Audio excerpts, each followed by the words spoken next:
এই জগতে আপন যদি কেউ হয়ে থাকে সে হচ্ছে একমাত্র ঈশ্বর। তার চরণে পৌঁছাতে পারলে পৃথিবীর ও পৃথিবীর মানুষের প্রতি মায়া কমে যাবে। একটা গান আছে না বন্ধুরা, মানুষ মানুষের জন্যে, জীবন জীবনের জন্যে, একটু সহানুভূতি কি মানুষ দিতে পারে না? তো মানুষ আর আগের মতো নেই। মানুষের মধ্যে হিংসা, মারামারি, কাটাকাটি, দ্বন্দ্ব এগুলো চলে এসেছে। যাই হোক, অনেক কথা হবে, অনেক গল্প হবে, তোমরা দেখতে থাকো আর সাথে থেকো। আর প্লিজ ভিডিওটি স্কিপ করে দেখো না, আশা করছি তোমাদের ভালো লাগবে। সকালবেলা ঘুম থেকে ওঠার পরে বাসি কাজকর্ম সেরে প্রতিদিনের মতো চলে এসেছি রান্নাঘরে। আর তো চা তো আমার করা হয়ে গেছে, আর চা আর বিস্কুট এখন বাবাকে দিয়ে আসবো। চলো। গুড মর্নিং এভরিওয়ান, কেমন আছো তোমরা সকলে? আশা করছি খুব ভালো আছো। তো এই বৃষ্টি ভেজা সকালে আরও একটি নতুন দিনে তোমাদের সকলকে জানাই অনেক অনেক স্বাগত আর অনেক অনেক ভালোবাসা। তো আজকের ব্লগটি তোমরা দেখতে থাকো, আশা করছি তোমাদের খুব ভালো লাগবে। খাবার জিনিস নষ্ট করে তো কোনো লাভ নেই বন্ধুরা। তো সেই জন্য আমি কিছু মুড়ি ছিল যেগুলো নরম মুড়ি, তো সেইগুলো মা আমাকে তেল দিয়ে ভেজে দিচ্ছে, দেখো কড়াইয়ে। আমার তো খেতে ভালোই লাগছে। জিনিস নষ্ট করা তো ঠিক নয়, সে যে জিনিসই হোক। তো আমি মুড়িটা এখন ভেজে নিই, তারপরে তোমাদের সঙ্গে আবার কথা বলছি। শুধু একদিন নয় কিন্তু প্রতিদিন আমাদের বাড়িতে একটা মেয়ে আসে। ওরা দুই বোন। যেদিন একজনের সমস্যা থাকে সেদিন অন্য একজন আসে, কিন্তু আসবেই। যে জবা ফুল গাছটা তোমরা দেখতে পাচ্ছ ওই যে টিনের ঘরটার পাশে, ওই গাছটাতে প্রচুর ফুল ফোটে। আর এই ফুলই তো মা পাঠায় আমাদের বাজারের মন্দিরে, কালী মন্দিরে, জানো তো। আর ওই মন্দিরের পুরোহিত কী বলে জানো, যে আমাদের বাড়ির ফুলে নাকি মন্দিরটা আলোকিত হয়ে থাকে। বন্ধুরা, তোমাদের সঙ্গে কথা বলতে বলতে বেলাও হয়ে গেল। আর এই যে দেখছো না, আমাদের কলপাটটার এখানে প্রচণ্ড পরিমাণে স্লিপ হয়ে রয়েছে। মানে কলটার ওখান থেকে নামতে গেলে খুব সাবধানে নামতে হয়, জানো তো। আর এই দেখো মা এখন ঘরে জল নিয়ে আসলো। তো বন্ধুরা, তোমাদের কাছে লুকানোর কিছু নেই, ঘরে না আমাদের এখন খাবার কিছুই নেই। তো ভাই এখন পড়তে যাবে, তো দেখো মা এখন এই চাউমিনটুকু মা ভাইকে বানিয়ে দিচ্ছে। তোমাদেরকে তো বললামই যে ঘরে একটু বাড়ন্ত ছিল খাবার, তো অল্প একটুই ছিল চাউমিন, এটা ভাইকে তো বানিয়ে দেবে। তো এর সঙ্গে একটু আলু ভাজা আর একটু মানে পেঁয়াজ দিয়ে নিল। কেন বলো তো, যখন এটা একসঙ্গে ভাজা হবে না, একটু বেশি হবে পরিমাণে, এই আর কি। তো দেখো এখান থেকে ভাই আর আমি খেয়েছিলাম, আর মা খায়নি।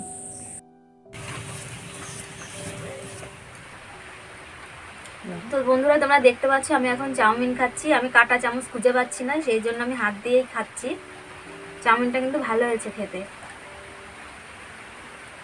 আর আমি মাকে বললাম একটু নিতে, কিন্তু মা বলছে খাবে না। মা এগুলো এমনি পছন্দ করে না খুব একটা। দেখো চাউমিনটা নয় আমি আর ভাই খেলাম, কিন্তু বাড়িতে তো সবাই রয়েছে তাই না, তো তারা কি খাবে? তো সেই জন্য আমি রুটিটাও করে নিচ্ছি। আর দেখো রুটিটা যখন ফোলে না, তখন যে কি আনন্দ লাগে কি বলবো। আর মা বলে কি যে আমি নাকি রুটি ভালো মানে করতে পারি, কিন্তু মার রুটি না একদমই ফোলে না, জানো তো। এই দেখো তোমাদের সাথে কথা বলতে বলতে আমার রুটি করাও কমপ্লিট। আর রুটির সঙ্গে খাওয়ার জন্য পুঁই শাক দিয়ে একটা তরকারিও করা হচ্ছে। তো তোমরা দেখতে পাচ্ছ মা এখন আম কেটে নিচ্ছে। আমাদের সকালবেলা রুটি করা হয়েছে, তো আম দিয়ে রুটিতে খাওয়া হবে। আর মা ভেবেছিল সকালবেলায় পুঁই শাক দিয়ে একটা তরকারি রান্না করবে, কিন্তু সেটা এখন আর করা হবে না, ওটা দুপুরের জন্য হয়ে যাবে। একটু হিসেব করে চালানোটাই সব থেকে ভালো, তাই না? তো মা সকালবেলা ভেবেছিল যে পুঁই শাক দিয়ে একটা তরকারি রান্না করবে, যেটা রুটি দিয়ে খাওয়া হবে, কিন্তু মা এখন ভাবলো যে ওটা রান্না করবে না, ওটা দুপুরের জন্য হয়ে যাবে। ওই জন্য আম আছে আর মিষ্টি আছে, ওটা দিয়ে সকালে রুটি খাওয়া হবে। তো দেখো এখানে পুঁই শাকের তরকারিতে কি কি দেওয়া হবে। এখানে আছে মিষ্টি কুমড়ো, পটল, পুঁই শাক, আলু দেওয়া হবে, আলুটা এখনো কাটা হয়নি। তো রান্নাটা পুরোটাই কিন্তু তোমাদের সঙ্গে শেয়ার করব। তো বন্ধুরা তোমরা দেখতে থাকো, মা কিন্তু এখন খাবার দিচ্ছে বাবাকে। দেখো কি কি দিচ্ছে।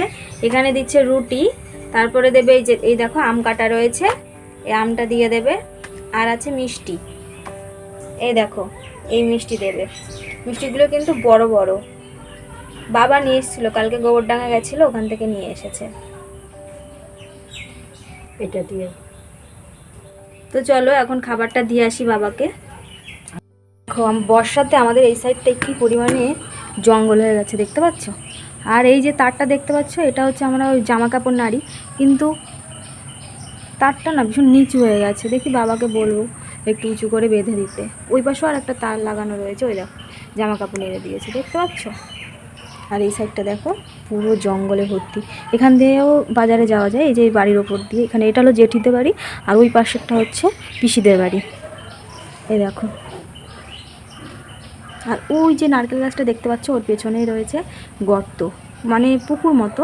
কিন্তু এই যে পুকুরটা তোমরা দেখতে পাচ্ছ, এই পুকুরটায় না এই সারা পাড়ার জল, মানে এই জায়গাটা তো একটু নিচু, মানে সেই নোংরা জল বলো, বর্ষার জল, সে যাই হোক, মানে সব কিছু এই পুকুরে এসে মানে পড়ছে, আর পুকুরটা ভর্তি হয়ে যাচ্ছে। আর এই তাছাড়াও নোংরাও ফেলানো হয়, আমরাও ফেলি, আশেপাশে অনেকেই ফেলে, কিন্তু বলে না, সেটা আমরা বুঝতে পারি। তো যাই হোক, তোমরা দেখতে থাকো।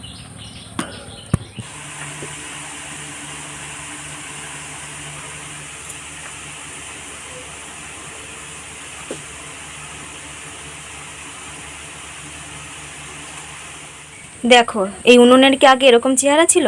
এখন কিন্তু উনুনটাই মাটি দিচ্ছে। আর মা তো এই উনুনেই ফুচকা ভাজে, আর ফুচকা ভাজতে ভাজতে উনুনটার পরিস্থিতি একদম খারাপ হয়ে গেছিলো। তো দেখো, এটার মেরামতি চলছে। এবার কিন্তু দেখতে ভালো লাগছে উনুনটা। আজকে কিন্তু উনুনটা রান্না করা যাবে না, কেননা সদ্য মাটি দিয়েছে, এতে কিন্তু হবে না। আজকে গ্যাসে রান্না করা হবে। আমাদের এখানে যেহেতু বেশ কয়েকদিন ধরে বেশ বৃষ্টি হচ্ছে, আর সে কারণে জলও বাড়ছে, তো মায়ের তো দোকান নিয়ে যেতে পারছে না, সেজন্য মার ফুচকা ভাজার কাজটাও নেই। আর কি বলো তো, জ্বালানিরও একটু শর্ট রয়েছে, তো সেই জন্য মা বলছে ঠিক আছে, তাহলে আর বসে থেকে কি করব, রান্নাটা আস্তে আস্তে সেরেই ফেলি। তো মা দেখো বসিয়ে দিয়েছে। কি বলো তো, আমাদের বাগানে গেলে না নারকেল পড়বেই। তো দেখো, বাবা এখন বাগানে গেল, আর বাগানে যে হয়তো জ্বালানি আনতে গেছিলো, আর দেখো সেই সময় এত বড় একটা নারকেল পেয়েছে। আমাদের বাড়িতে তো পুঁই শাকের গাছ আছে, এবার পুঁই শাকের বেশ পাতা ছেড়েছে জানো তো, বড় বড়। তো মা বললো কি, তাহলে পাতাগুলো নিয়ে আসি, নিয়ে এসে আমি একটু বড়া করি, তাহলে একটু খাওয়া যাবে। শুধু ওই এক তরকারি ভাত না কেউই খেতে চায় না বাড়িতে, সেজন্য এই পুঁই শাকগুলো কুচি কুচি করে নেওয়া হচ্ছে, এটা বড়া করা হবে।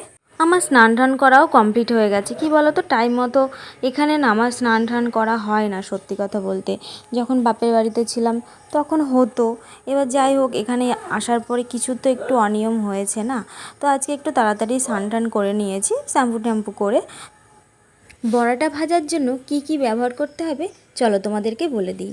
এখানে রয়েছে পেঁয়াজ, বেসন, পুঁইশাকের পাতা, হলুদ আর লবণ, আর একটু জল, ব্যাস। এটা দিয়ে ভালো করে মাখিয়ে একটু শক্ত শক্ত করে মাখাতে হবে। এদিকে বড়া ভাজাও কমপ্লিট হয়ে গেল, আর এদিকে আমার খিদেও পেয়ে গেল। তো দেখো, আমাকে মা খেতে দিয়ে দিয়েছে। আর এই যে আমার থালায় আর একটা তরকারি দেখতে পাচ্ছ না, এটা কিন্তু বড়দি দিয়েছিল। এবার কিসের যে তরকারি দিয়েছিল আমার না ঠিক মনে পড়ছে না, ভিডিও এডিটিংয়ের সময় আমি ভুলে গেছি।